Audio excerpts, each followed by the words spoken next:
If somebody came to me and said that India will be doing 50% of the world's digital transactions today, I would have said, no, I wish it is true. It's in the realm of possibility, but I don't think it will happen. Joining me in this conversation today is Sharad Sharma. You know, Indians are more conditioned to VUCA. What's the full form?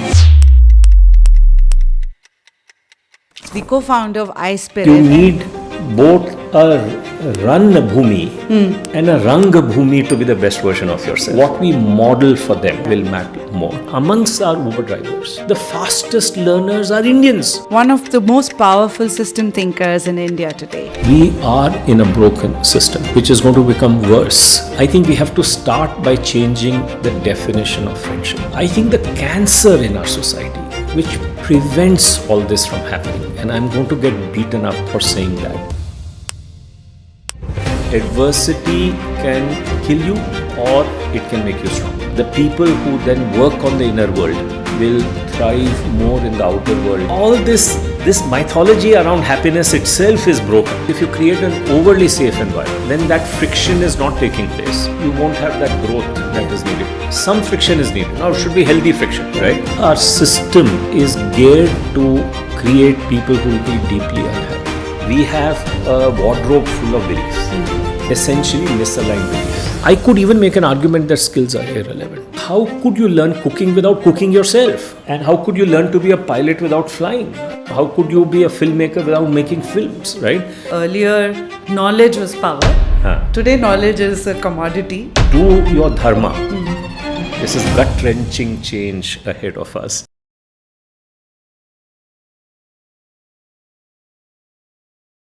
First of all, Sharad, welcome to the podcast and to Attitude Makeover. Thank you for inviting me. It's an honor to have you here. I want to start with what we always hear these days. India has got this demographic dividend, and it's a great opportunity for us. And the next 10 years are game-changing for our country. But there's another side to it as well, which is if we don't do it right, opportunity could become a big disaster as well for us. So our median age is around 28, and by 2030, I read that we have a population which is the youngest that is out there working. So I feel it's also a point where we are in some ways exaggerating, but probably redefining civilization, if I can call it that. So then this conversation today is about what's holding us back, what would take us from it being an opportunity to a disaster.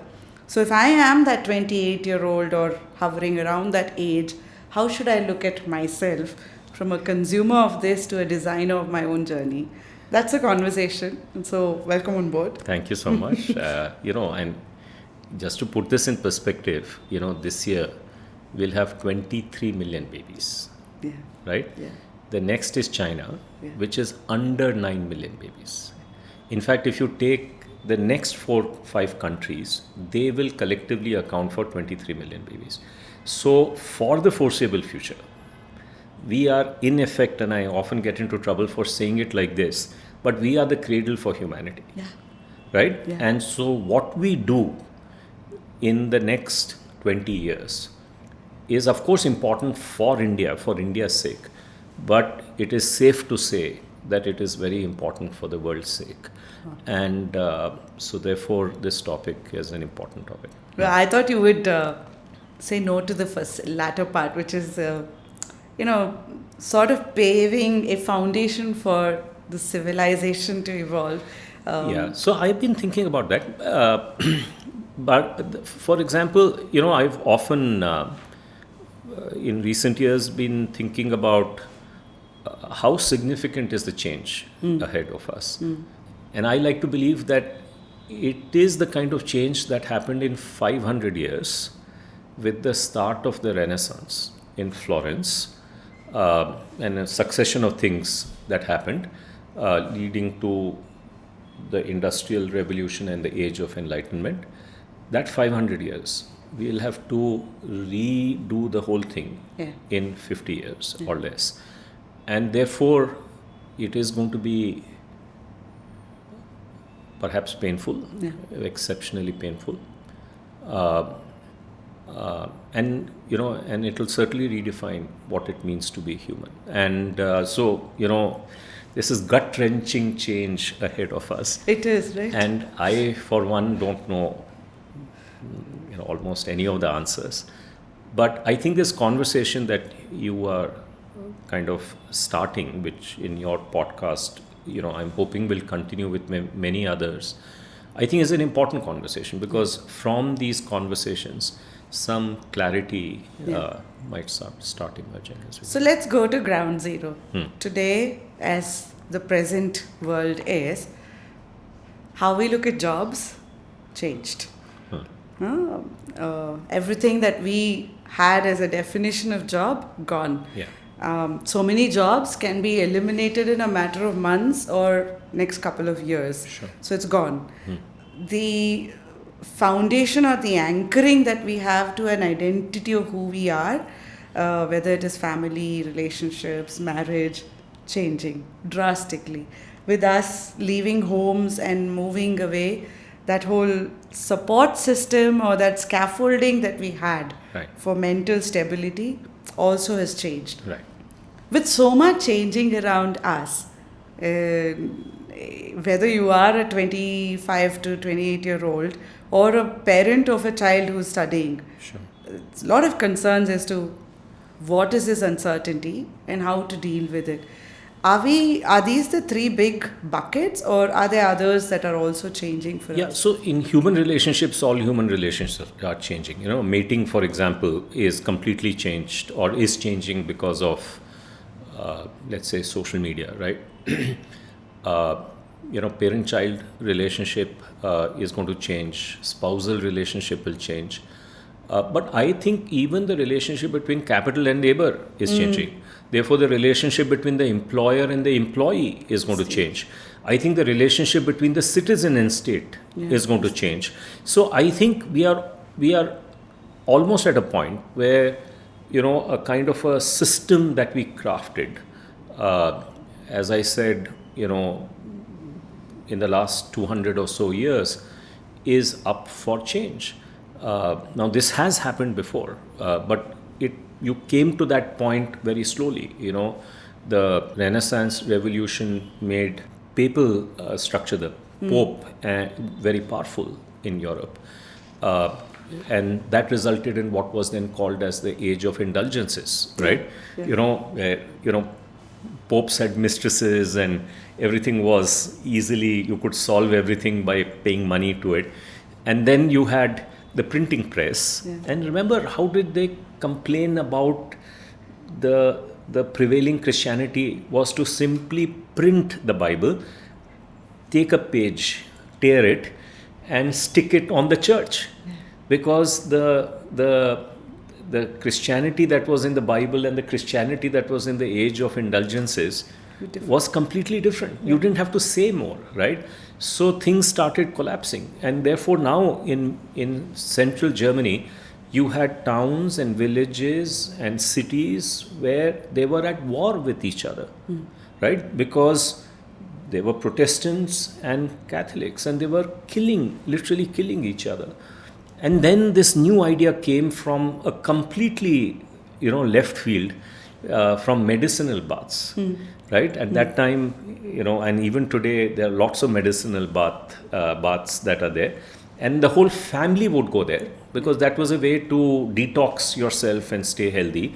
And therefore, everybody would be nude, right? In the family. And they said, hey, for the purpose of medicinal baths, because they are medicinal baths, nudity is detached from sexuality. And out came an idea that if you could do that for baths, why can't we detach your religious beliefs from running the town council, right? And so the original idea of a separation of church and state came from a very lateral area. And then, of course, it got codified in the French Revolution, and the revolution then shifted to industrial revolution in UK, the steam engine, which resulted in children being employed in the factory because you didn't need the brawn anymore. And for men, it was very, very hard because the identity of a man was brawn. And suddenly you didn't need the brawn. What is worse, You were taking 8-year-olds to do the work of what a brawny man used to do. Think of the identity crisis then. And that created its own kind of problems that we know about that led Karl Marx to write the famous manifesto in 1848. And instead of that becoming the mainstream thing, a whole revamping of what is the education system, what's the law and order system, what's the political system, all of that changed in one go. In a place where feudalism thrived, suddenly it became okay for a prince and a pauper to go to the same school, or expectation was that they would go to the same school. The amount of radical thinking that happened at that time, which became pervasive, is amazing. So, as people say, you can go to 1800 anywhere in the world and go the previous 1,000 years and you'll find no change. And then you look at that 100 years, from that, change. And there is massive change. And that massive change is generally all in the same direction. So I think we will very soon come to a similar moment again, where we have to completely redefine all our systems that are there, parenting, education, politics, because of this accumulation of change, especially driven by AI, that is going to be about. I want to go a little more deeper in this conversation and bring you to India. When you look at power, earlier knowledge was power. Today knowledge is a commodity. When you and I have access to GPT, and if you have a great smart device, you have access to knowledge, and intelligence thereby becomes very easily accessible and commoditized. That changes the power structure completely. Yes. And India, if you actually look at it, had a power structure which is very knowledge centric. Right. How is that changing for us now when we talk about all these aspects, whether it is job, identity, family, the scaffolding that we need, the support systems that are required? How is that changing for us? Yeah. I have an old injury because of which I get physiotherapy every Saturday. And my physiotherapist is a part philosopher, right? And he describes saying that if he was to go back in time, and you had this conversation with a surgeon, and let's say a primary care doctor and a physiotherapist, there was a pecking order, yes, which is now changing, yes, right? Yes. Because now the primary care physician is worried about AI, yes, and, would you need that physician in the way that you've used the physician before? Is very clear. The answer to that is no. No, the surgeon is worried because they say, look, all this robotic stuff is coming and that's going to change. And suddenly the most comfortable person there is the physiotherapist. Yes. So this reordering that's going to happen, because of equivalent of that brawn going away, right? And what replaced it was skills. So it became very important to be a skilled ironsmith. It wasn't about brawn, but it was about skills. Now the question that you're asking is, as this intelligence or knowledge becomes really, really available to you, and this is not an overnight development, it's been coming slowly our way, but it's accelerating, then what do you do? And the question, I think, is the best answer that I have to that is that I think prediction is going to be replaced by judgment. See, back in time, even if you go back 10 years, your ability to predict was very, very limited. Any situation, right? Will it rain tomorrow? Or, if I have this study plan, will it give me the results that I want? If I have this exercise plan, will it give me the results that I want? Their life is full of many such predictions. They are all getting generally automated, and we have lots of predictions that become available to us.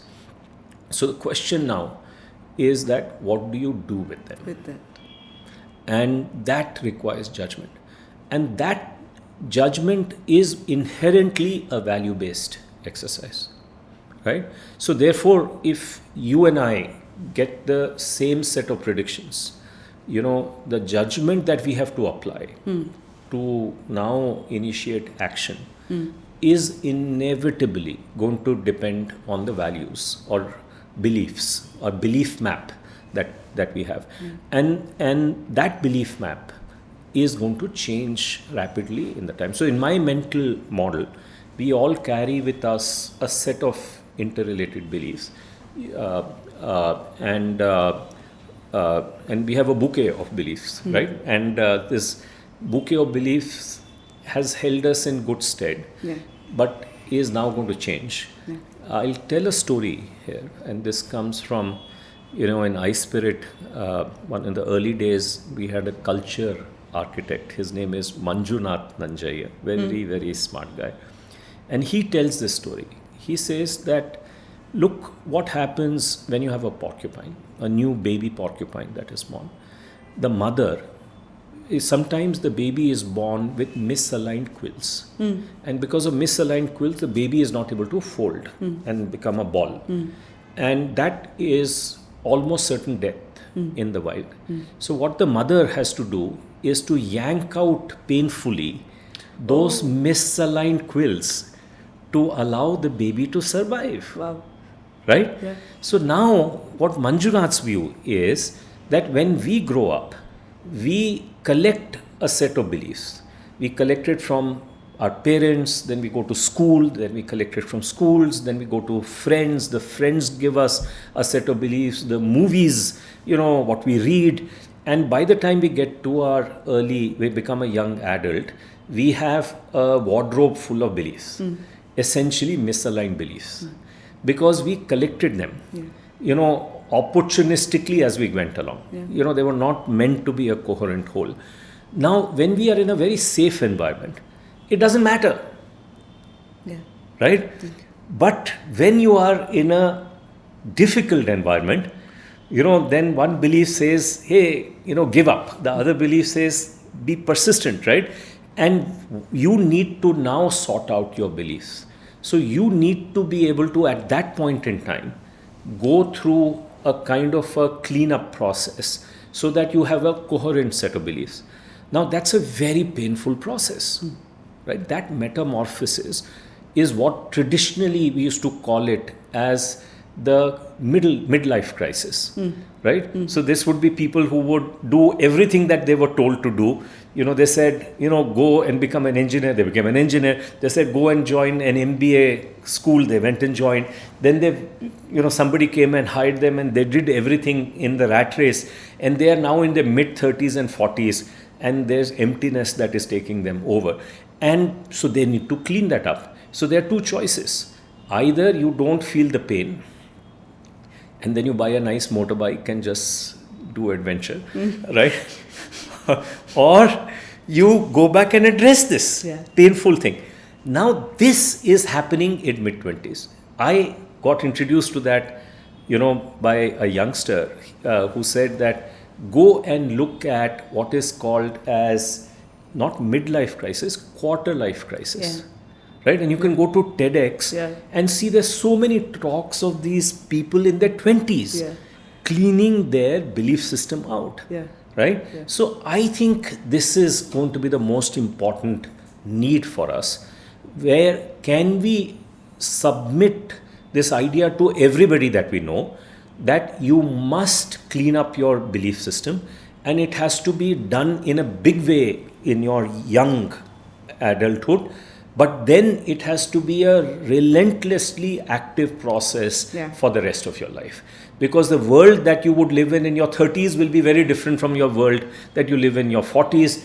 It will require you to continuously, change the bouquet. Take something out, put something else in. And so your ability to work with your belief map all the time in an active way is going to be very important. And I would submit to you that if at all anybody in the world can do that, it is us in India. Because this isn't an alien concept for most people, right? And, focusing on inner work is not only okay, it is cool, right? And it's becoming cooler amongst the young people that we have. And so therefore that will become, I think, the focus for people. their ability to succeed in the outer world, of course, depends on their Ability inner to world. And the people who then work on the inner world will thrive more in the outer world than otherwise. Does that make sense? Oh, yeah. And I agree with you completely. And this is the ethos of attitude makeover. Because I really believe when I took the change is so hard. Yes. And your beliefs and your past experiences are going to always hold you back. Right. So to your point earlier about, I feel in India, hard work is overrated, but judgment is underrated. Right. And we struggle to take the right decision at the right time. Right. Oftentimes, culturally, we are brought up in such a way that don't go to, mess up that system a bit. It's okay, isko thoda time do. Yeah. You be the racehorse. Yes. You put the blinders Right. and just run on the path Right. that you've been told to run. Yes. And that doesn't work. It doesn't work. It doesn't work anymore. And I one of my favorite talks is Professor Vasanti. She was at that time in charge of the alumni. I think she still is. I'm a bitter critic of MBAs, so I have no shame in saying that. I think it is. So I won't go there. But I want to hear this But so Vasanti said, this they have this IM view. I think they do it once in 2 years, and she really insisted that I should come for that. And I said, my views on MBAs, right? And she says, no, those middle-aged people that are there in 35, they will like hearing this. And I think it was right. It was one of my most enjoyable talks. People are laughing and all that is happening because I think my perspective was actually resonating with them. Yeah. Because they had been in this rat race all this while, and the meaninglessness of that was very evident to them. So I think this old paradigm that get your child to just follow one of the 4, 5, 10 paths that are there is no longer viable. And so we need to therefore from an early age train our kids to have an inner life and be able to share their inner conversations with people in a meaningful fashion and evolve their belief map. And then only can they be a porcupine that will survive in this world. So I have follow-up questions on this. 2 actually. The first one is the role of suffering in this, and I'll explain why. This bit that you are talking about, being aware of your beliefs and really going inwards, has 2 aspects that have to fall in place. One is the luxury of time, and the other one is basic Maslow's needs being met for you, like survival needs of money, roof on top, etc., etc. When that is not there, you're in that rut, the race, and you're constantly in that race, you don't know how to get out of it. So I feel suffering of any kind, like, for me, as a young child, it was a sudden change in the blueprint of our family that then made my mom say, okay, we're all going to be survivors. Education is the best gift I can give you. With that, you're going to survive anywhere in this world. And the blueprint starts getting bigger. You see, it comes from a struggle. Yes. Whereas if you don't have struggle, then things are all going fine. Why change? Exactly. I fully agree with you. The only thing is I'll replace the word suffering with adversity. Lovely.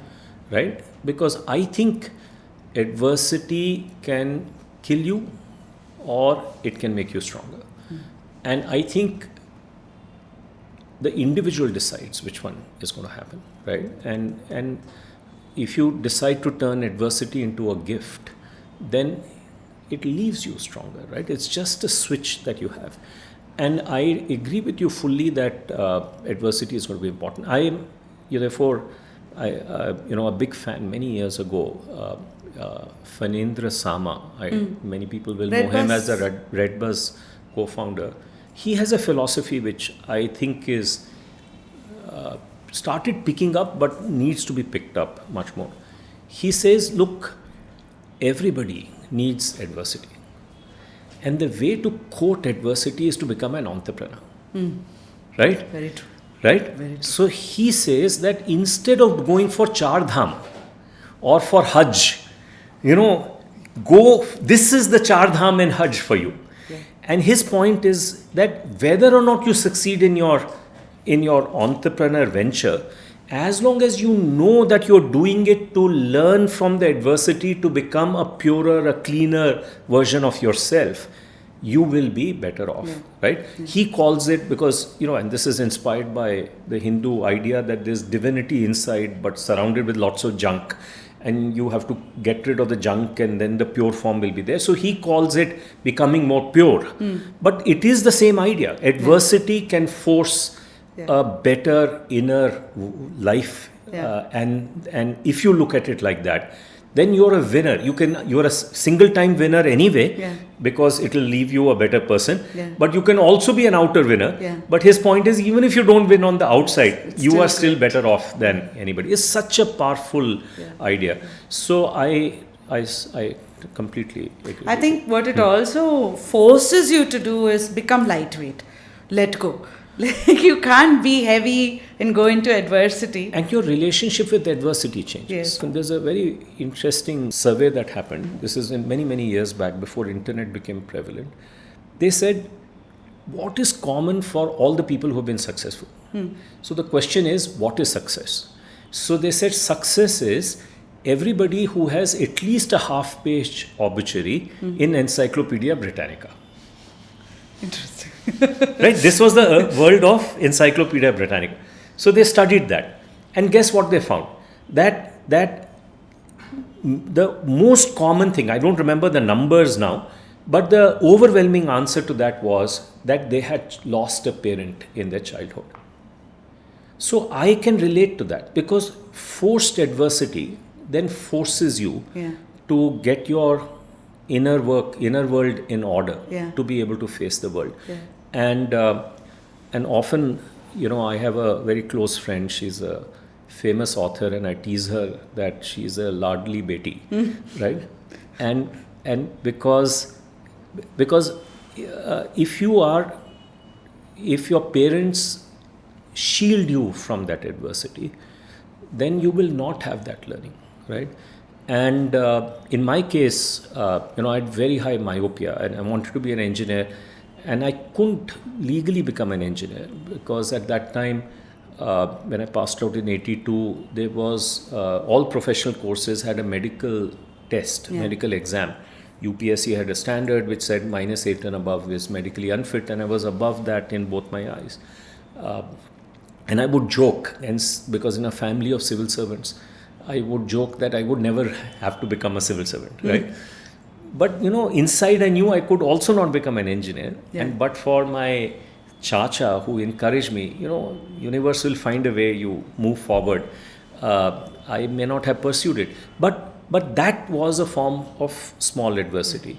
Then I had a very bad accident that, served as another dose of adversity. I've seen that with my daughter. She had her own medical adversity, and she wrote about it and her ability to overcome it in her essay. And to me, that description of her becoming stronger because of her adversity was the most meaningful thing I can imagine. And I today believe that the fact that anything else comes, her relationship with adversity is different. Because you have to almost, while you may not want to welcome it, you have to have a relationship with adversity, which says that, okay, you want to visit me, please do. I will turn you into a gift. And that has to be taught at an early age to children. So what you're saying is, change is a constant. It's going to happen. We're all given terms and conditions or unwritten rules. It's time to look at every fine print, understand your relationship with each one of these, and consciously go through an inner transformation. Yes. And I would add one more item to that. So I think this metamorphosis, in early age is important, because we collect, as we talked about, we have to have a good belief system. Why is a belief system important is because there's this famous saying by Alvin Toffler. He used to be very popular in our younger days. I'm sure you The also... illiterate of the... Yes, and Future Shock and Power Shift and stuff like that. My favorite quote from him is that your ability to change is a function of your unchanging core. Wow. Right? So he says, what do you choose as your unchanging core? For somebody who says, Salem is my unchanging core, sure, and that will allow you to change anything and everything. Because I want to stay in Salem, I'll do any job that is needed to be able to stay in Salem. For some people, it'll be a relationship that you're talking about. Now that's become very difficult, right? Because, today's kids cannot count on lifelong relationships anymore. So I think the unchanging core, the most viable form of unchanging core is your own belief map. And so therefore you have to take charge of it and own it and improve it in a very conscious fashion. And not only the first time in your young adulthood, but on an ongoing basis. And the only motivation to do that is when your belief map rubs against the reality and is found to be wanting. Yeah. That is the only time you will actually make a change. And therefore you have to put yourselves in position where that is actually going to take place. Now, elite sports people know that all the time, right? Yeah. While they'll train for a year, they'll put themselves in a situation which is going to completely, put them outside their comfort zone. And so this idea that you need, we call it in iSPIRT, we say we have this idea that you need both a Ran Bhumi and a Rang Bhumi to be the best version of yourself. The Ran Bhumi is the competitive part. Yes. Because that gives you stark messages that you are not enough. There's something missing. That's what the elite sports people do when they compete.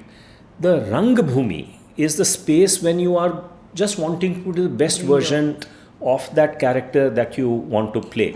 You're not competing with anybody else. You're competing with yourself to be the character that you want to be. You're on the theater stage.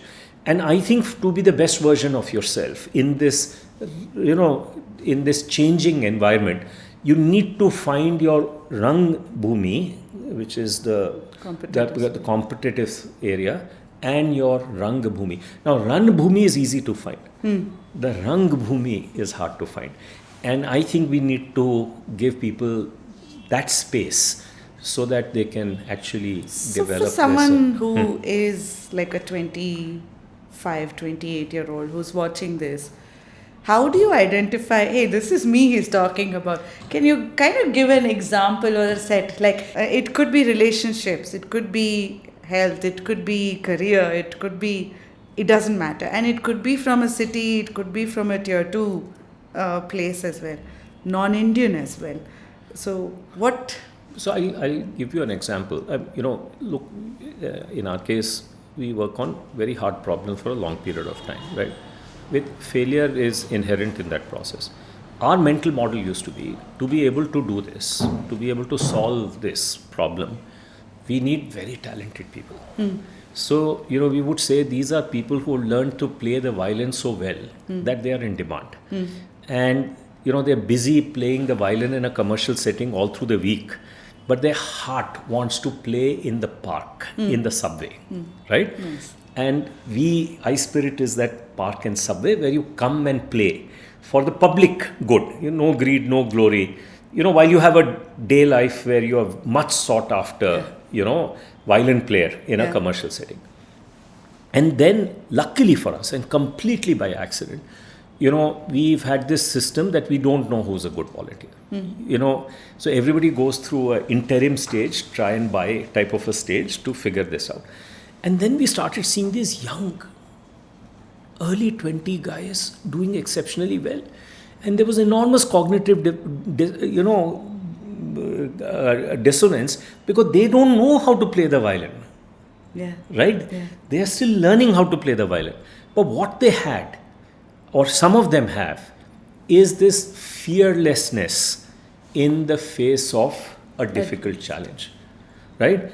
And so when you combine that fearlessness of those, now 30% of our volunteers are under 30, and some of our best volunteers are under 30. If many of us in iSPIRT, if you told us 5 years ago that this would be the case, we would have laughed at you, because our mental model didn't have place for them. Yeah. Now what we do is we take all our violin players and put them under in this 25-year-old who's running the show, because the fearlessness comes from there. So you need both elements. I think the young people, many of them who are really coming and working on their inner self and are not in this rat race, they are not vested in the rat race, because they have a abundance mindset, not a scarcity mindset, I think are able to develop themselves in the context of a problem that guides them. I feel that people are becoming more idealistic because they are chasing life in a very different way. You know, back in time, the best way to chase success was you have a bigger cars, bigger house, and so on and so forth. Then we, especially in R&D, you know, and you grew up amongst all technical people, they have not ever subscribed to that. For them, it would be whether they are in their zone, you know, they're doing good work. The work itself would put them in situations that will give them. So if they were doing 10 hours of work a week, which was put them in the zone, they're looking to make it 20 hours, 30 hours if they could. And now I think you have the third element that has become very prominent, which is that even young people say, I want to be part of something larger than myself. I want meaningful work. And in the past, the only way to do that was in the context of religion, right? The only kind of a setup where you could be part of something larger than yourself was to be part of religion. You know, but you look at India, you know, you see Abdul Kalam. Why does he have such a fan following amongst the people who he worked with? Because he elevated them to work for something that was meaningful. This is what Vikram Sarabhai did. This is what Homi Baba did. So now you can find meaningful things to do in outside of religion. And these young people, I find, are gravitating to that. So once you find a meaningful goal, you know, let's say my mother's family was very active in the freedom movement. So from their side, the meaningful thing was to get India freedom. You couldn't do it all by yourself. It was a larger goal than any individual that you have. But being part of that movement, you know, became a very important way to then design for yourself where those friction points would be. And then from there, you get the people that would actually be the best version of themselves. Now, sometimes it is thrown at you because, you know, some people had to move here because of partition, let us say. They had to reinvent their life. They had no choice in the matter. But for some people, they had a choice in the matter. And yet they said, no, this is meaningful for me. I'm going to make this a focus of my life. So I think what is not going to disappear are the set of meaningful problems to attack. And I think we have to now teach our young people not to be focused on the journey, but to be focused on the journey, of course, but not to be on pre-described things, you know, do your engineering, then do this, then do that, but instead focus on solving a meaningful problem in collaboration with other people, and then discover your own limitation, your self-limiting beliefs, because that's the only way they will surface, and then kind of clean them up as you go forward. This kind of process, you could say, is almost the new religion that we need. So this is almost incorporating agile, systemic way of going through solving or redesigning for yourself, right? That's what you're saying. And this is not a new idea. I mean, you can never develop character in the easy mode, as they say, right? I mean, there's some saying to that effect. So you have to submit yourself to some difficult challenges that should be your own choosing, and then out of those will emerge, you know, the insights that will help you become better. I have questions. So when I started Attitude Makeover, I had 11-year-olds following me. I never understood why I had 11-year-olds following me initially. But later on, I saw a research which talked about how all of us in our lifespan go through at least 4 reboots in life. So your adolescence, your 20s, where Right. marriage, relationship, and job, everything comes. Then your 30s, where you become that sandwich population, you have to take care of your aging parents and your children and you and your spouse. Finally, in your 60s, where one of them have lost one of them, and so suddenly an actualization happened. But in each one of this, it's the identity that is going through, the who am I part that's going through change.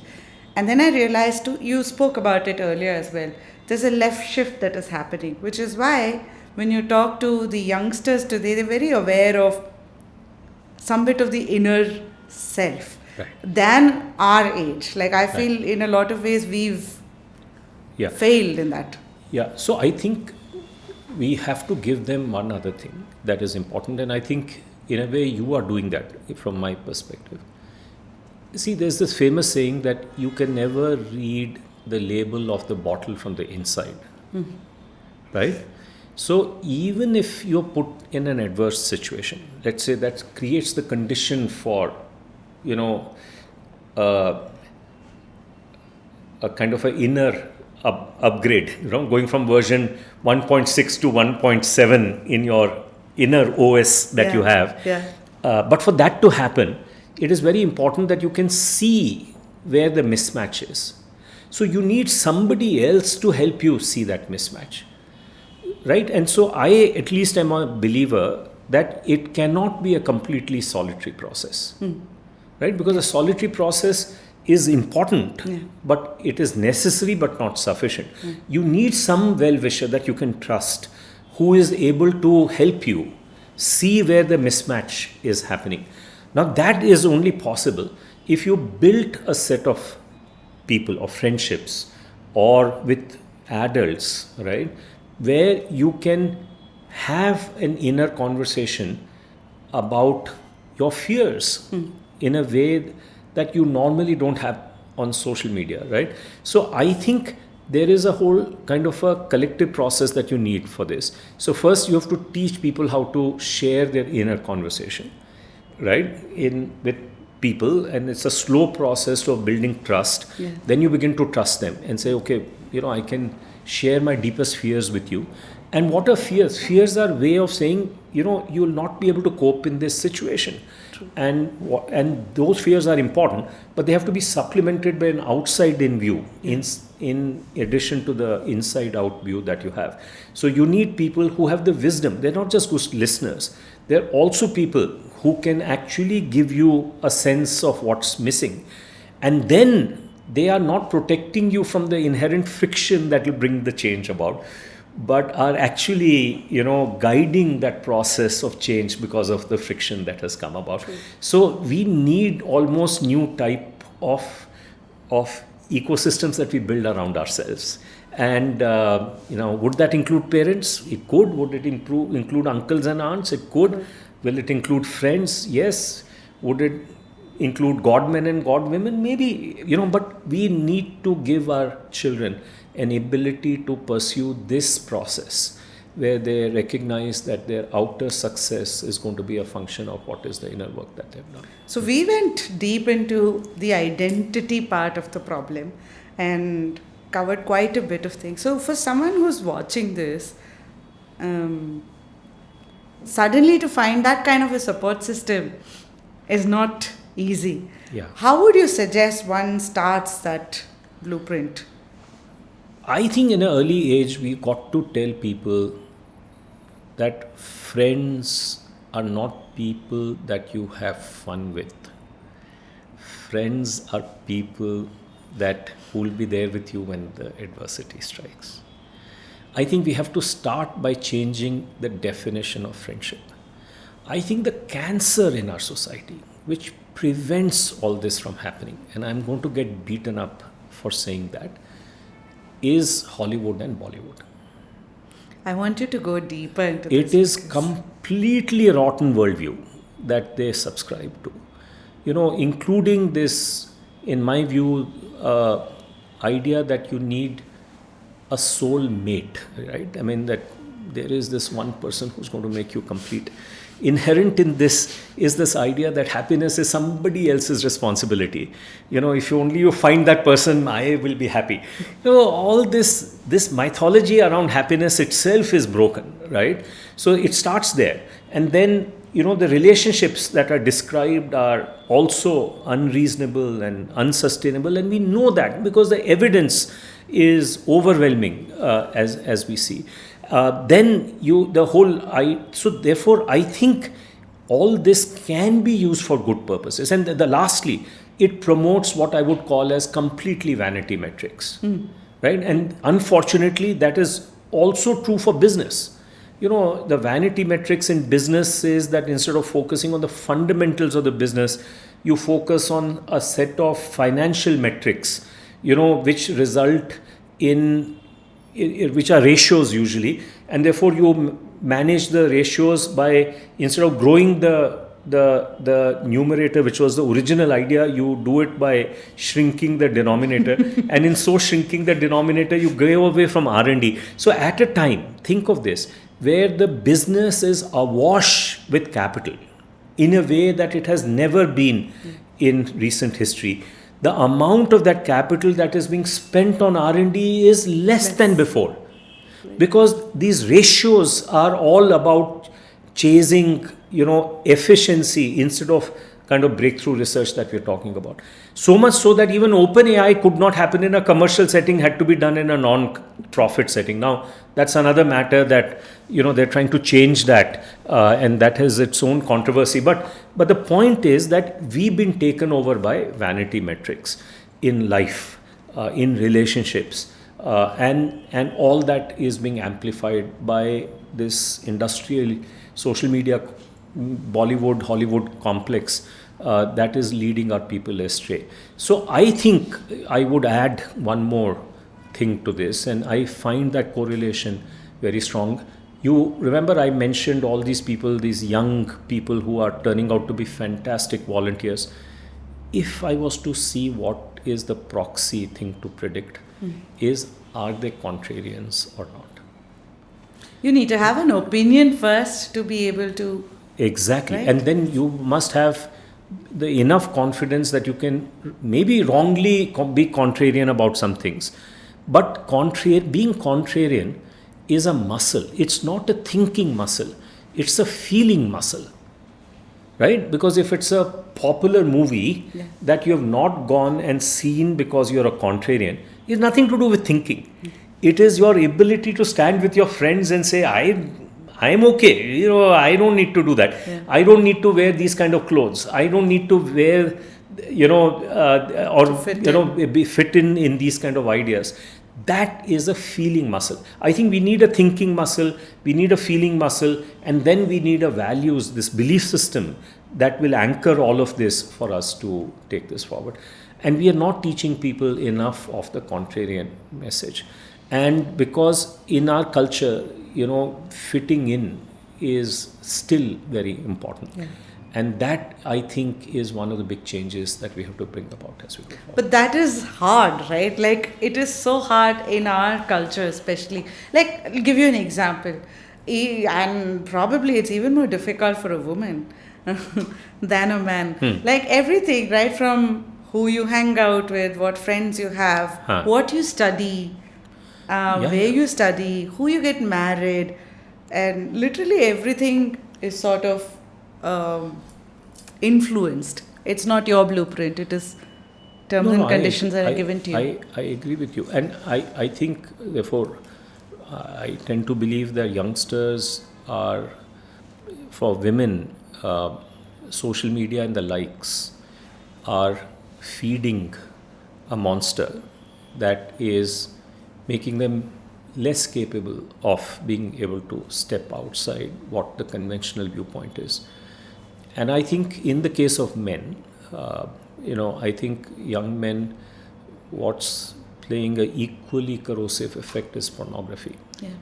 Right? And so therefore, what was sex was meant for human connection, meaningful human connection is now lost, right? And so therefore, uh, so I think that's what I mean. I think our system is geared to create people who will be deeply unhappy with the environment in the world that they live in. They're not improving happiness. So therefore, we have to start by saying we are in a broken system, which is going to become worse as we go forward. And therefore, can I find inside me the capacity to figure out what would be right for me and then build forward from there. So we therefore have to turn everybody into, in some sense, not a tool user, because that the AI will do for you, a tool builder, a story creator, not a story follower, a philosopher, not just a bhajan singer, right? And so I think that is the shift that we need. And as I mentioned in our pre-conversation when we're just warming up, the reason I'm cautiously optimistic is that I feel that when you create the right conditions for this, when you have a Ran Bhumi and a Rang Bhumi and an inspiration, then youngsters take to it in a big way. And to me, India's revolution that is taking place in chess amongst essentially young teens is remarkable. And India has more chess grandmasters than any other country. And it's because the inspiration is there, right? Because of Rishi Anand and the whole system that he and others, Westbridge, created. Ability to do it on their own is there, and the Rang Bhumi is very common. You participate, but there's a place you can sit at home, which is in the comfort and the safety of your home, is your Rang Bhumi that you're practicing. And I think, the parents in many of these cases are playing a very important role, often sacrificing whatever they can to give their children that environment. So to me, in some sense, that is the metaphor of tomorrow. And can we repeat that, for a very wide population of our children? And if we can, then I think there's a reason to be hopeful. Oh, let's go to the third one, skills. It's not unemployment, it's actually skills that are our Achilles heel. Agree, or what's your perspective there? I feel skills, of course, are important. I could even make an argument that skills are irrelevant, right? So the old model of acquiring skills was to go into some kind of a structured setting and, let's say, quote unquote, a school, a pilot flying school, right? Or Can you take MBA itself? Or a culinary school, right? Yeah. I'm purposely using these examples in addition to other skills that we have. A filmmaking school, right? We would go in these places and learn the skills. Now what has happened is that all that learning, all that transfer of knowledge that would take place for you to go from a novice to a middling expert to an expert would happen through human interaction. True. Right? Because how could you learn cooking without cooking yourself? Right? And how could you learn to be a pilot without flying? How could you be a filmmaker without making films? Right?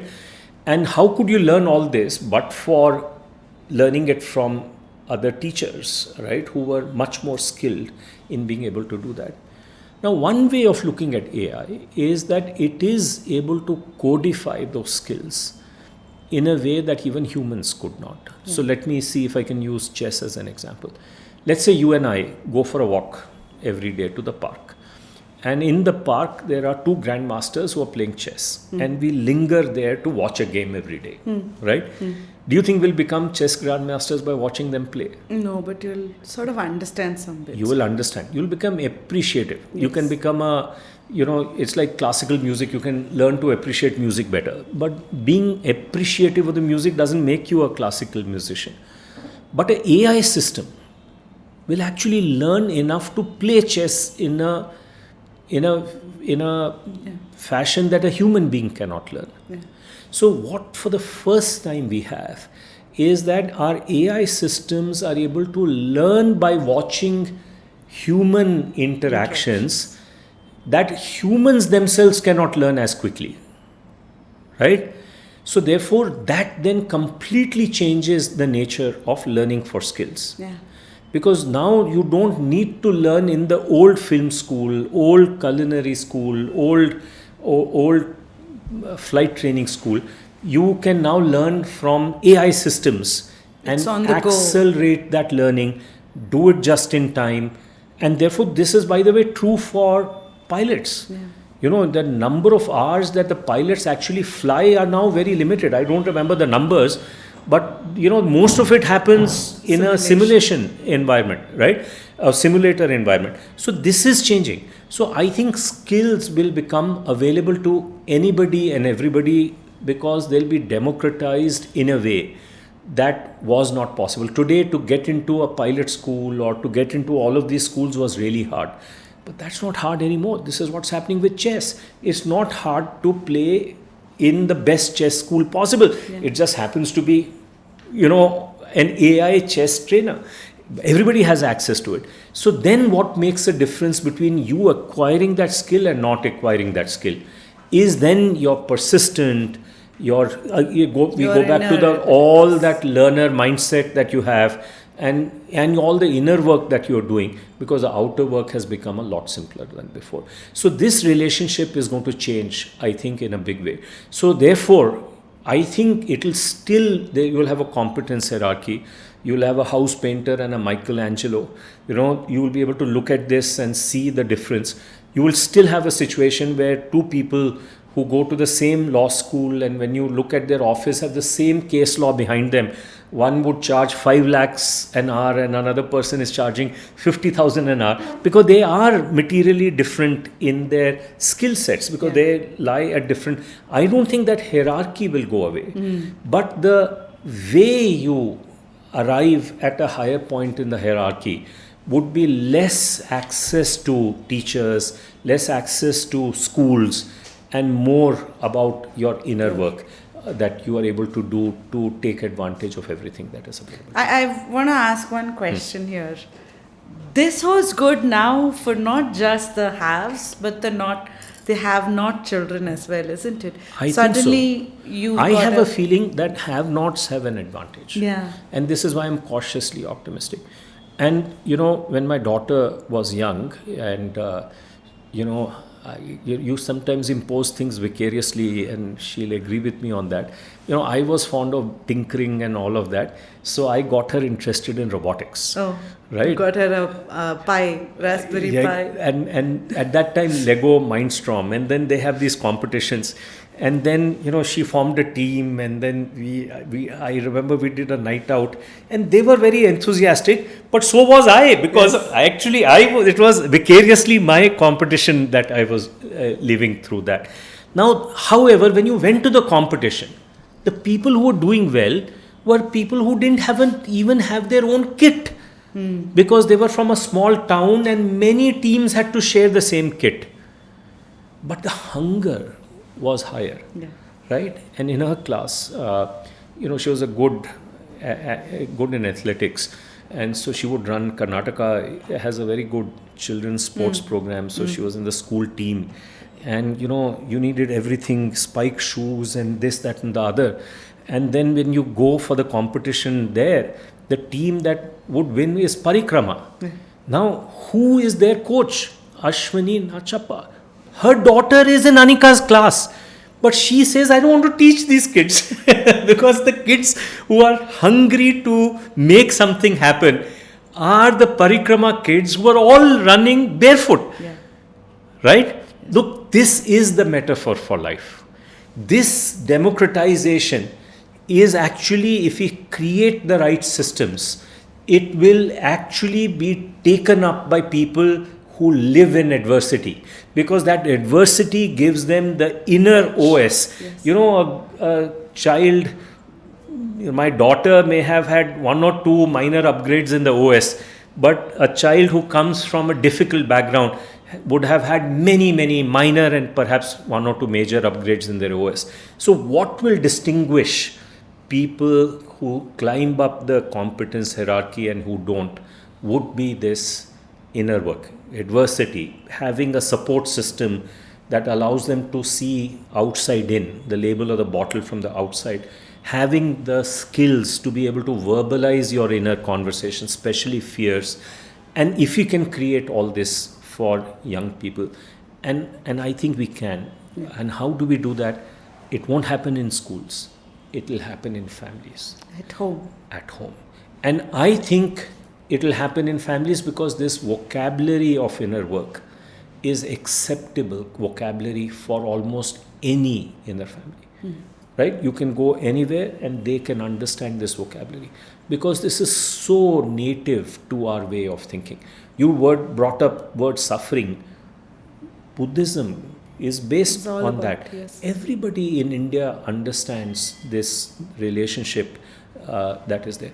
And we have persistence. And, I think karma as a concept will come back.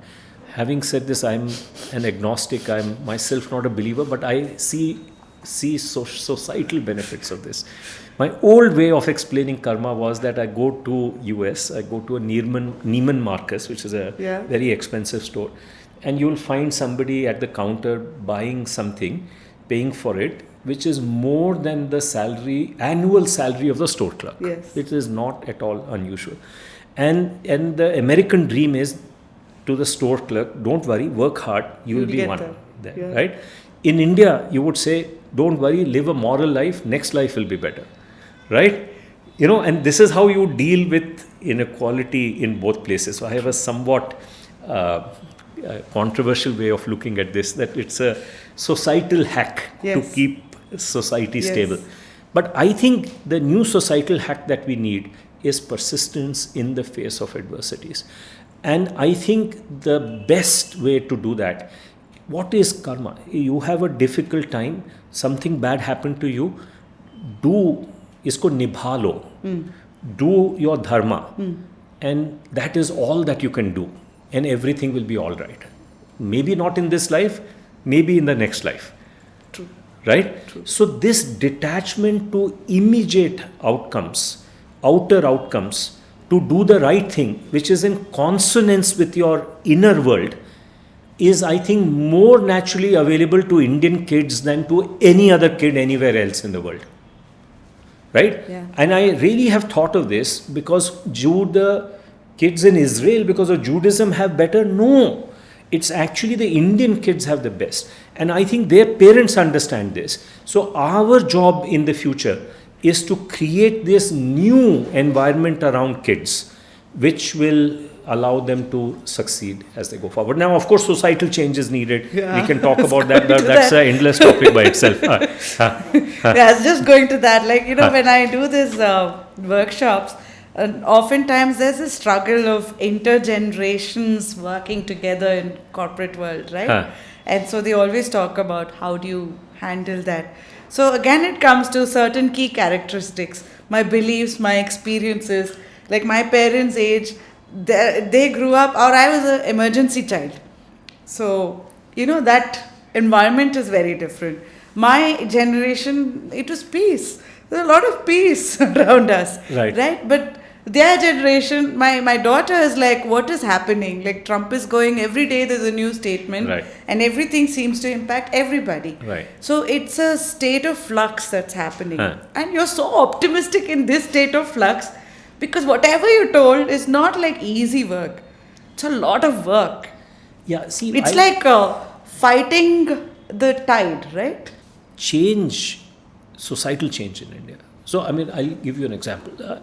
If somebody came to me and said that India will be doing 50% of the world's digital transactions today, I would have said, no, I wish it is true. It's in the realm of possibility, but I don't think it will happen. But the fact is we do it today, right? And so why is that? Because I think we attack the problem at a deeper level. The way I describe it to people is that, let us say your phone's not working well, and I don't know whether you have an iPhone or a. So one justification for having an iPhone over Android phone, other than vanity, is that it had better battery performance No. than Android back in time. Yeah, back then. Yes. Right? So if I came to you, and let's say somebody came to me and said, Sharad, you have an Android, your battery performance sucks. Because no matter which phone you had, Samsung or whichever, LG or whatever phone that you had, it would have inferior battery performance to iPhone. So somebody came to me and said, I can fix this problem. Yes, no, it's a generic problem. Okay, how can you fix it? They would say, I'll give you this app, you just install this app and everything will be fixed. And you know, I know enough about phones to know that's not possible. But even if I didn't know about phones, I'd say, okay, I'll give it a try, and it will not work because this wasn't an app problem. It was affecting all the apps. True. It was actually an OS problem. True. And when Google looked at the OS problem, they realized, yes, they had an OS problem. But in addition to that, since OS itself is based on something deeper called Linux kernel, it's also a Linux kernel problem. So they had to go to these volunteers who run Linux kernel and say, hey, can you fix this problem? So it took some time for Linux kernel to fix it, to Android to fix it, and then of course it got fixed. Today Android has better battery performance than iPhone. So much so that iPhone then started cheating because their whole reputation was built on better battery performance. So to give you the impression of better battery performance, they started slowing down your phone. Right? Now, had they done that by telling you, this wouldn't have been a problem. But they were so embarrassed about this that they did it without telling anybody. And then there was a class action lawsuit and they ended up paying out. They lost their lawsuit and ended up paying out for it. So societal change is like that. Societal change is an open kind of a system that you have to attack at the principles level, which for want of anything, at the Veda level. You have to attack at the OS level, which is, let's say, at the Gita or the Bible level. And then you have the manifestation of this, which is the bhajan level. Most people live their life only at the bhajan level. So if you have 1,000 people, you ask them, let's say 1,000 Christians, and how many of them have fully understood the Bible? It'll be a handful, maybe less than 10 of those 1,000. Same is the case amongst Hindus. And then if you ask amongst them and say, how many of you have spent time understanding the Upanishads? It will be probably one, if at all, right? So now this order has to change. And this order cannot change with grown-up people because they are resistant to change. They're not going to change their life. But why can't it change with the young people? For those 23 million babies that are going to be born this year, why can't it change in their next 5, 7, 10 years life? Of course it can change. We have to build a society where instead of 999 people or 990 people living the life only at the bhajan level, we have a larger number living at the Gita level and also a larger number living at the Veda level, and create this connection amongst all the three so that, even the bhajan singers are, living, they are more in consonance with the changes that have taken place. I think we as a society can do that. And it inevitably will involve the family to make that happen. And I think it is possible to do that, but that's the challenge that we have. So it is a cultural change because this is all part of culture. So we have to embrace, just the way we've been talking about, an individual has to take charge of their inner belief map in concrete terms, in terms and say, I will first sit down and understand my belief map. Then I will understand what are the limitations based on the situation I'm facing. Then I'll set up, have a small team of people helping me change that belief map because that's going to be very hard to do. But I'll commit to this exercise. Same we have to do for culture. We have to, for the first time, take an organized way to hack culture, to suit the new world that we are going in. And I think there has to be something unchanging in that. Because any change requires something to be unchanging. And our core culture is still okay. And so therefore, I think we'll be able to make many changes to our culture in a way that maybe other societies are not able to do. I want to ask one question. I first of all agree with you. I'm not at all contradicting on anything. I agree also because as a seller, when I was in my previous avatar, It's easier. Sales is not easy, but it's easier to sell technology than it is to change adoption Right. of what you sold. And that comes back to culture. Right. A lot of it is very intrinsic to us and our ability to change or our inability to change, right? So the question is, for someone who's actually listening and has lasted this long, how do I think system for me? Like, I am used to learning systems from an engineering perspective, like a car as a system, an infrastructure as a system, etc., banking as a system. But I as a system, how do I think? Because that's what you're asking me to do. So if I was to design a system, I would definitely include. See, there's some things that will become less important. Learning, facts is not important even today. You have the phone to do that. Learning concepts, let's say concepts of physics, which are usually counterintuitive concepts, right? I think they will remain important because, as somebody says, since you grew up in a science kind of a background, one view of science is that science is about counterintuitive concept. Yeah. Intuitive concept is that, that sun goes around the earth, but the counterintuitive concept is that earth goes around the sun. And, you can see hundreds of those that are there. So our ability to learn counterintuitive concepts is not going to go away. But the way we will learn them will change dramatically. The third is that we have to ultimately become aware of our ability to share inner conversations with somebody else. Now, this is something that we don't teach anybody. We ourselves don't know how.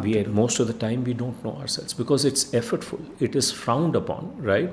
And share with whom? Because it makes you so vulnerable that somebody can take advantage of this, And so, how do you share this? And how do you then build an ecosystem around you? Initially of your parents, maybe your teachers, eventually your friends, not the conventional friends, but a new type of inner work friends who can be a guide for this. And the only way you can do them is by telling even an 11-year-old, saying that the best way to learn is to teach. And so therefore put that 11-year-old as somebody who is going to be somebody else's mentor and another 11-year-old child's mentor, maybe an 8-year-old's child mentor in making the inner work happen. You cannot simply rely on godmen. That era of godmen being your coaches to tell you how to do inner work is not going to be sufficient in the future. So you'll have to surround yourself with people, and therefore you'll have to, just the way people say, let me find good friends. This has to become the definition of finding good friends, right? And this is what has to become the definition of becoming good uncles and aunts and parents. And I think that is the cultural change that we need. It is not the payload of that change that we need to worry about. That the system will define, the environment will define. It is these mechanics of change that we have to put in place. This is the infrastructure of change that we have to put in place. New infrastructure of change is needed. And that software infrastructure that you are trying to establish, even for employees in a company setting, has to also happen for students in a learning setting. And I think we can do it if we set our minds to it.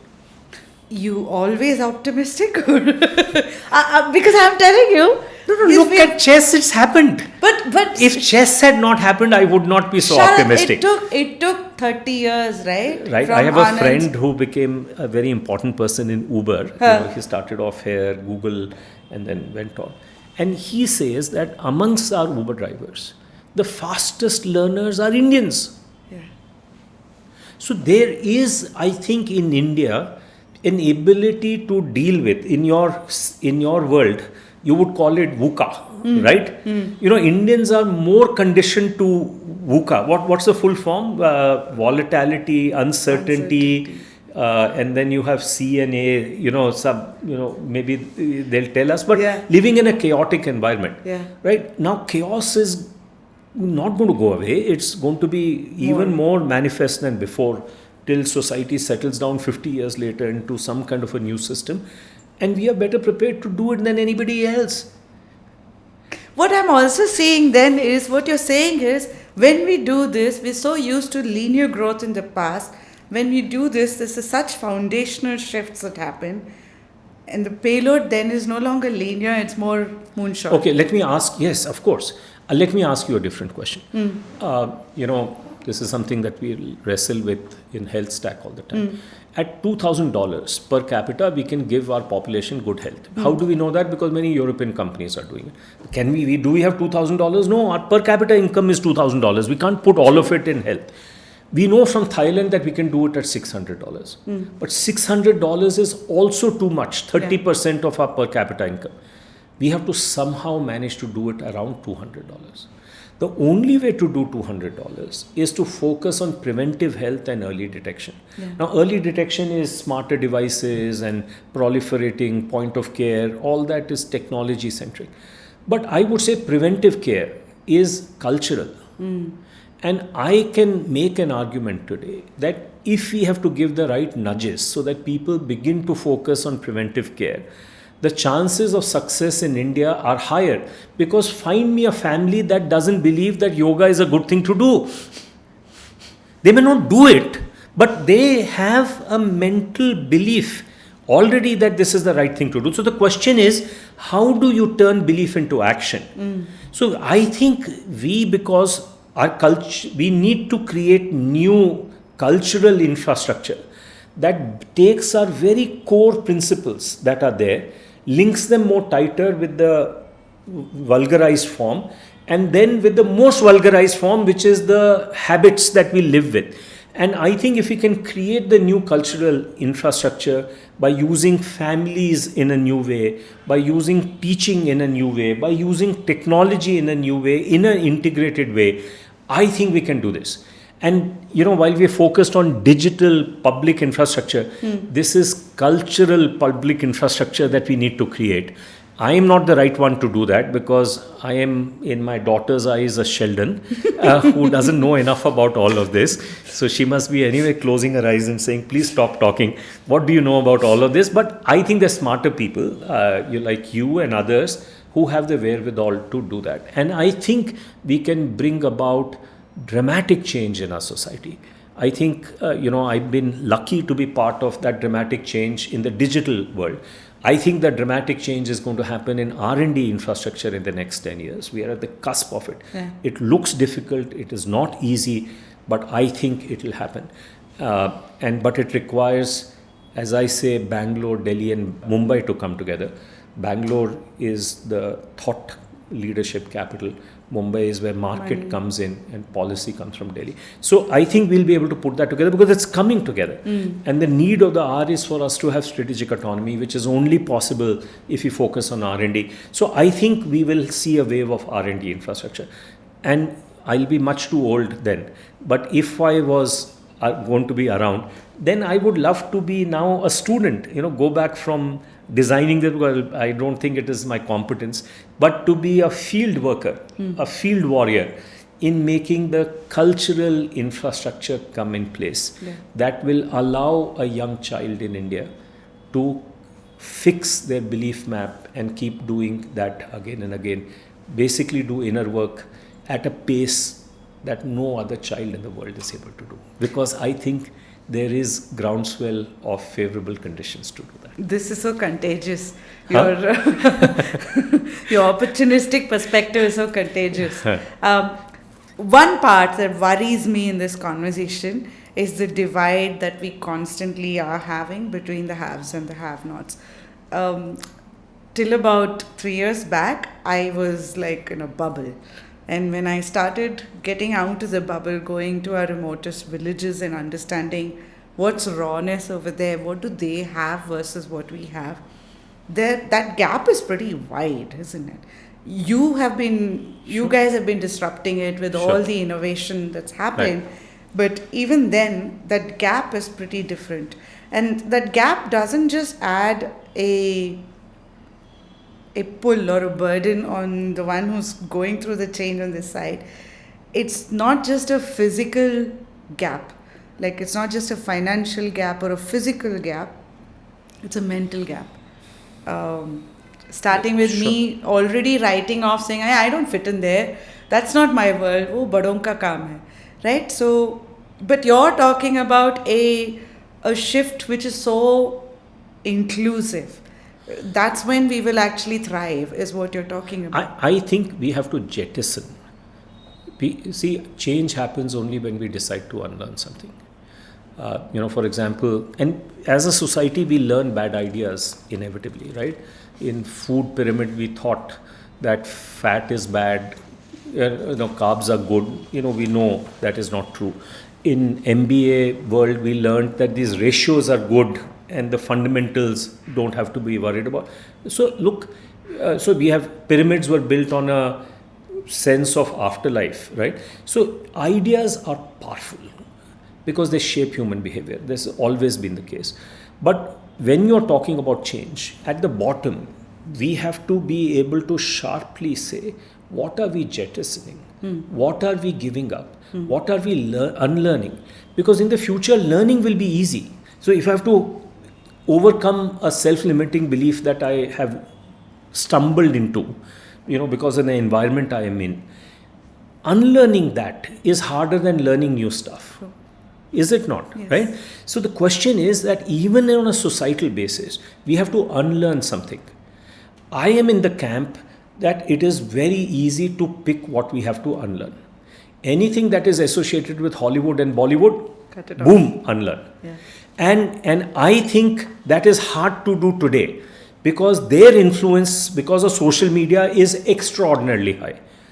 But it is a shallow impact that has been created. I think it is possible to unlearn it. And that will happen. And some of that, I think, can happen here relatively quickly. So I think it will need a leader, right? For example, in our whole DPI journey, we don't use any commercial systems, Oracle and this, that. The unlearning had to happen that we'll not use any of that. It's a very easy decision to take. It's an easy decision to communicate. And people, like who have been instrumental in this revolution that has come about, like Sanjay Jain, Pramod Verma, Vivek Raghavan, Lalitesh Katragada, and, so many more, they were able to use their leadership position, which they had earned by their good work, to convey to people that this is right, this is wrong.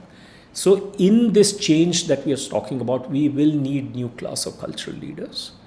They will have to come up who will make this distinction clear to people. And I think once they do that, then and then only will this journey start. One more follow-through question over here. When you think systems today, if you take what we started with this is our world today, this is how our 28-year-old, the median age group, is functioning. If we go the way we are today, without going through the sutras that we talked about, what's it going to look like?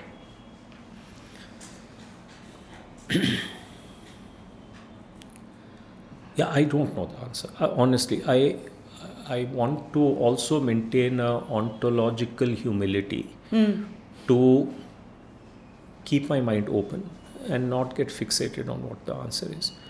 All I can say is that when we have seen even less significant changes, if you go back to the era of horseless carriage and look at the societal narrative at that time, the thinking was that, oh God, these horseless carriages are a great thing because we'll be able to get rid of this horse manure that stinks the road all the time, right? So we almost in that narrative, and I've had a chance to read more about it, there was no real appreciation of what is the change that will actually come, right? It'll lead to suburban living, and it changed the family structure, nuclear families, this, that, and the other. So I haven't yet honestly got my arms around this, and so therefore I want to keep myself in this place of ontological humility and answer your question simply by saying I don't know. But maybe a few years from now I may have a much more developed thought. My I'll only make one comment. I think we are in a fork in the road. The fork in the road is whether we embrace a new definition of humanity or we persist with the old definition of humanity. I think if we persist in the old definition of humanity, there'll be too much of pain.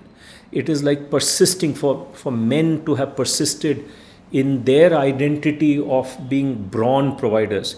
The ones who stuck to that will have harder change. So we have to figure out what does it mean to be human. And I think what it will mean to be human will be able to use your values to arrive at judgments that a machine may not be able to do. That's number one. Number two is to be still a creator, not of artifacts, but of tools that create that artifact. And I think so becoming a tool maker will become very important. A designer. And the third, and therefore the notion of creativity will change a lot, right? And so therefore performers may not do well, but the people who create new rags and new symphonies may end up doing better because they may be able to use the new tools to be able to do it in a way that we don't imagine. Third is that we will need to go back to this is going to reorder the world. There's a beautiful book that I tried to get my daughter to use, and she did actually. And it's a book by Daniel Pink, and it says the whole new world, the whole as in WHO, right? I've read this. And he said, look, our society was focused on all these analytical people, engineers, accountants, and so on and so forth. But we need a future world of architects, that know how to keep the building standing, but also the space communicates something to you. So it has both aesthetic and functional things that come together in a collective form, and therefore, you need a whole new mind. Yeah. And I would suggest is, just the way he talked about the whole new mind, now what we need are people who will be philosophers at large. And I think our chance here is that you scratch an Indian and you will find a spiritual person inside. Yeah. Right? And now the question is, can you turn the spiritual person into a philosopher? I think that gap is relatively small to bridge. And so therefore my optimism. And so therefore we need to become a land of philosophers.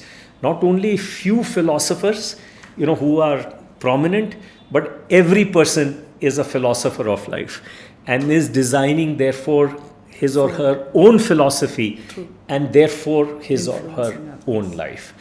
I'm cautiously optimistic that we can do that. I believe this one too. I agree with you.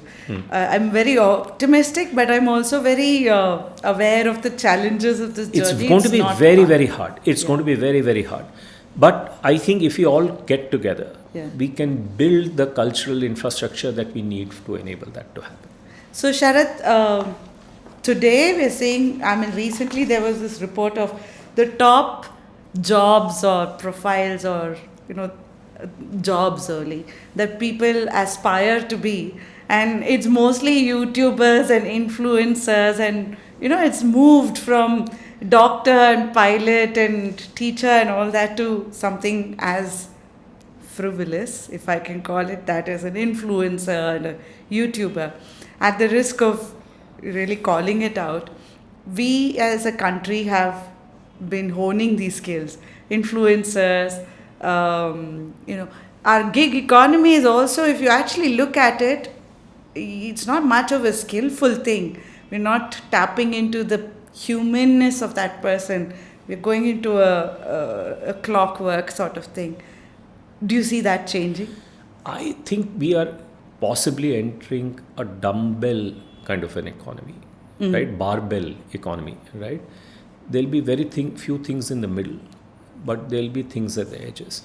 I think if we have to be a meaningful society, then we have to learn to create new value, mostly using R&D, because that's not going to go away.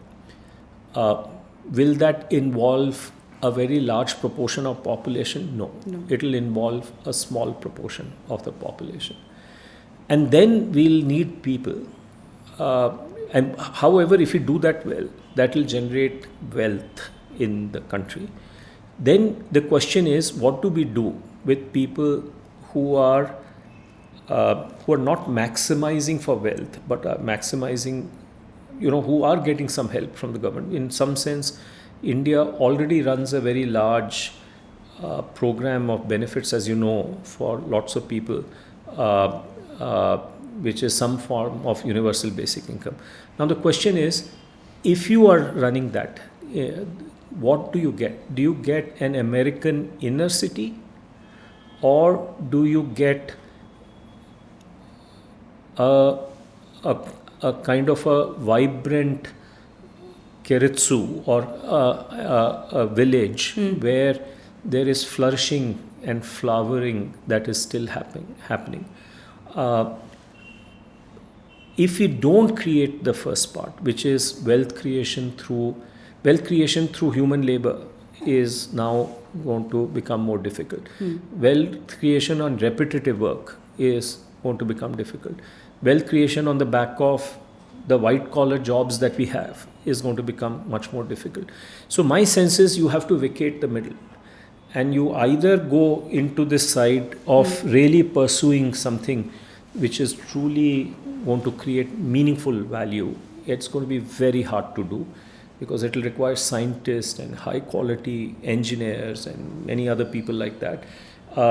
Or you go into a sense of fulfilling life, which is not optimized necessarily around the rat race that you have today, where you're not seeking material benefits out of life, but you're looking for something deeper. It is very, very corny. It's almost impossible to imagine it today, right? I mean, if you see, in this current environment that we are in, to imagine that we could have a society which is at peace with itself, and yet, we have this kind of a barbell situation, is very difficult to imagine. What will it mean for politics? Because one end of the barbell will decide what's going to happen. What will it mean for crime and punishment? What will it mean for education? What will all of this has to change all over again. So to me, we are exactly at the same point, where it took 400, 500 years to get there, to early 1800s, where all this had to be reimagined. I think we are at the same point all over again. So a new type of thinking and leadership has to emerge. More of the same is not going to work. My own niece, she's just finished her computer science.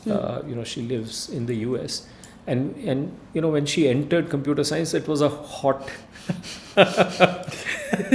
It's not changed. And now when she comes out, companies are announcing, we don't need more software engineers, right? Develop the core ourselves. This is a traumatic development.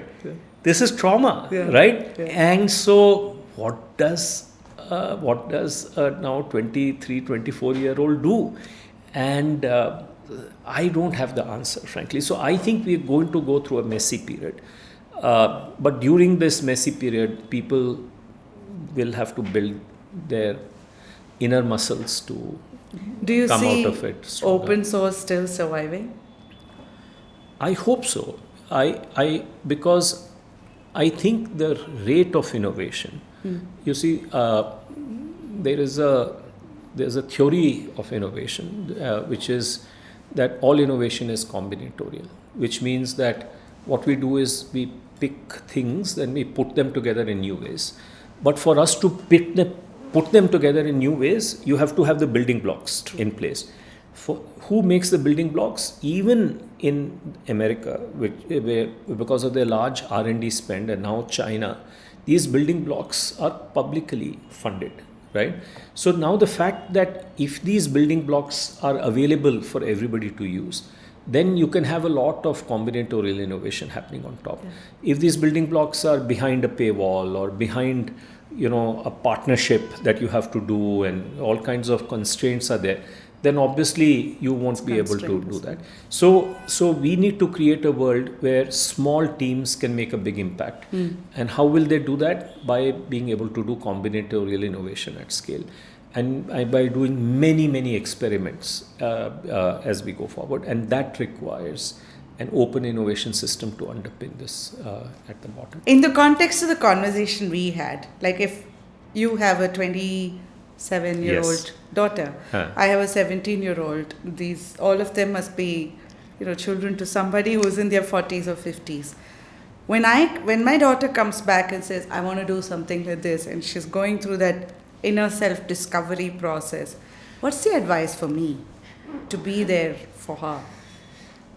My daughter should answer that. But I'll tell you, I do something with her and some of my friends. I write notes which are called into me C.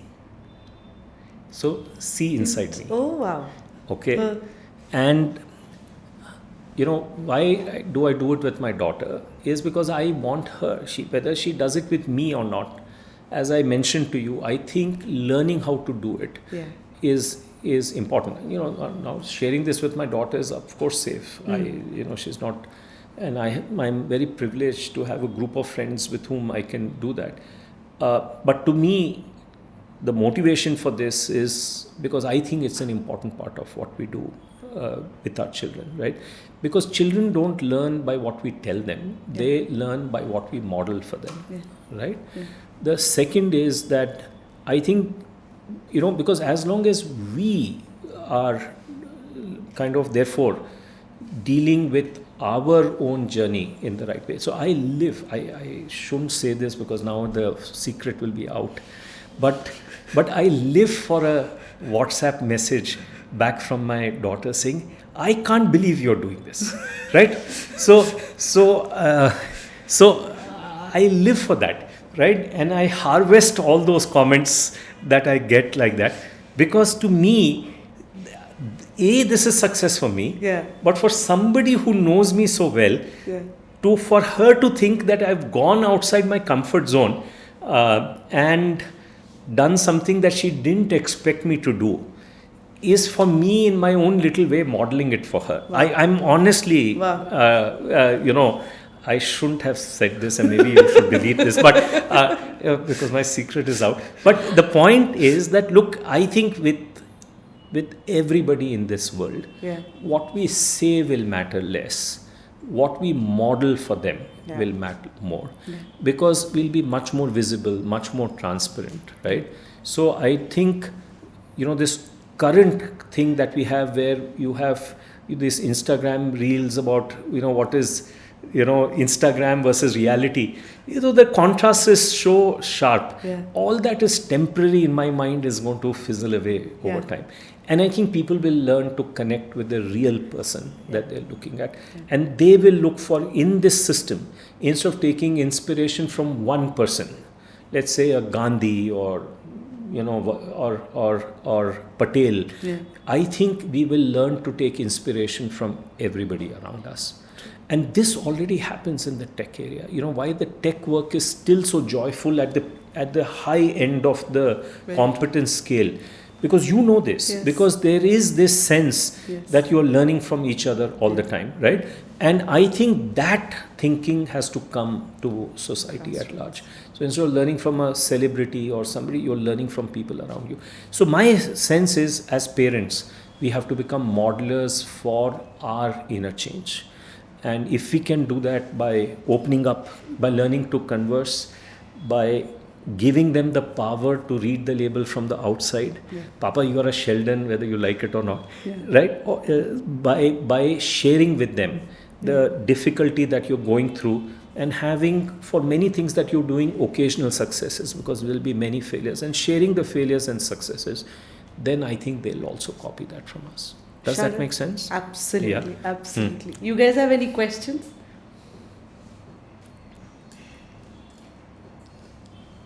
Did we miss anything? No, we covered a lot of ground. I can't think of anything. What does attitude makeover mean to you? It's such an honor to have you So I think I would love to hear this. What Right. is attitude? No, as you said, I think my own mental model is that this is all about the inner OS of the individual, Yeah. right? Yeah. And so when you say that it's not about your skills, it's about your attitude, you're talking about your inner OS. Yeah. Up till now, we said, I don't care about your inner OS as long as you can Give me the outputs. give me the outputs. Now this world is changing.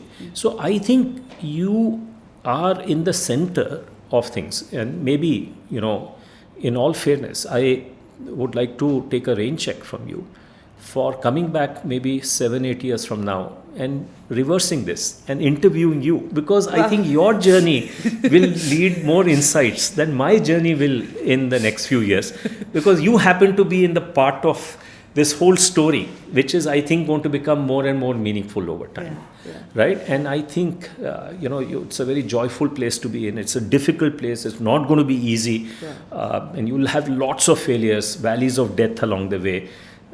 But remain cautiously optimistic. I think you're in the best place in the world to make this happen. Thank you so much. Thank you. Thank you so much. much. Yeah.